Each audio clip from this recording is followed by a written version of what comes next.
everyone, I'm author Sandra Wilson and I welcome you to the Storybook Trail. Each month I'm going to be offering videos that offer lessons in story building skills. These lessons are specifically for children, but parents and other adults can easily join in and be inspired too. As we travel through the Storybook Trail, there'll be different ideas for characters, settings, stories, and all sorts of inspiration so that you can generate a story of your own.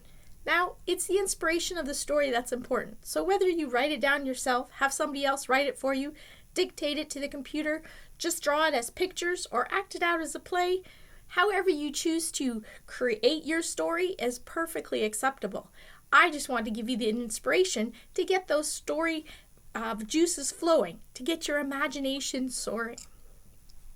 So today's lesson, we're going to talk about unexpected characters. So we all know the characters in the story are the things that move the story along. That's what the story is about. And a lot of times, because of what the character is, it determines how the story will play out.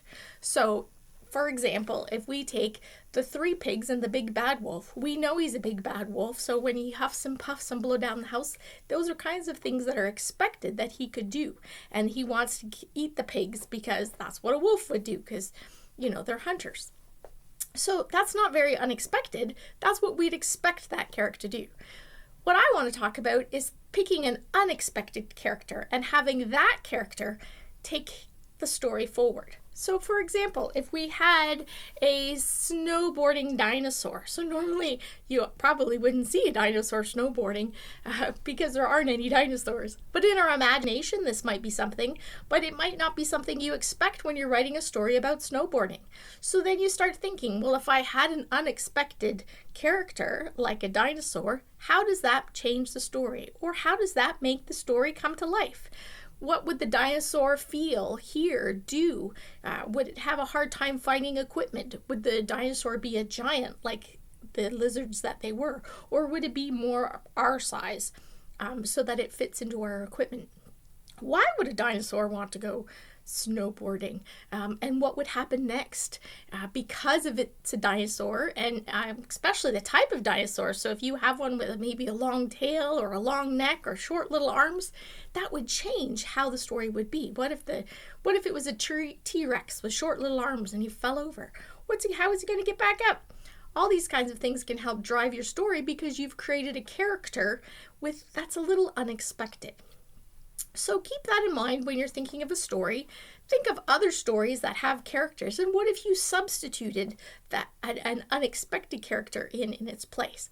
Let's go back to our three little pigs. What if you substituted different characters for those three little pigs? How would the wolf react if it was three little foxes or three little dinosaurs? Maybe the wolf wouldn't be able to get away with huffing and puffing because maybe he'd be more afraid of what's in the house than the pigs were afraid of the wolf. So it changes the story because your character takes that story forward. And if we have an unexpected character, it changes how a story would come out because of how that character is. So I have a really interesting idea for you now.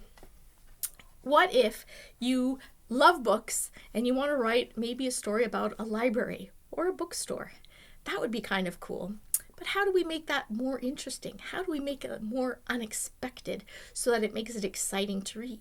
Well, let's think of an unexpected character that we can use as the librarian, the person who's responsible for the books. How about an anglerfish? Well, that's unexpected, isn't it? So an anglerfish can read at night because they have a special light that will help open the book. They live in the deep, dark parts of the ocean, so there isn't very much light. So you need an anglerfish to read stories because they have their own built-in nightlight. So how would a story take place in the deep, dark ocean in a library that doesn't have any light, except for the light of the anglerfish? What kind of story would move forward with the unexpected character like an anglerfish librarian? You see how fun that is? So as you're thinking of story, think of any story. Think of one that you've already heard, the one that you've already read, and think of an unexpected character that you could substitute that would cause the story to change because of who that character is. So if you have an angler fish with this little light on it, as it's kind of a nightlight to read a story, how does that change a story that you might have been written about a visit to the library or about, finding the perfect book? It might be a lot harder to find in the dark, but maybe the library has a dome to keep the water out.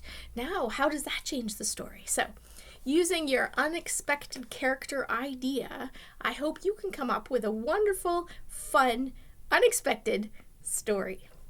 Thank you for joining me on the Storybook Trail, and I hope to see you next time as we take more steps towards our fun story. Bye now.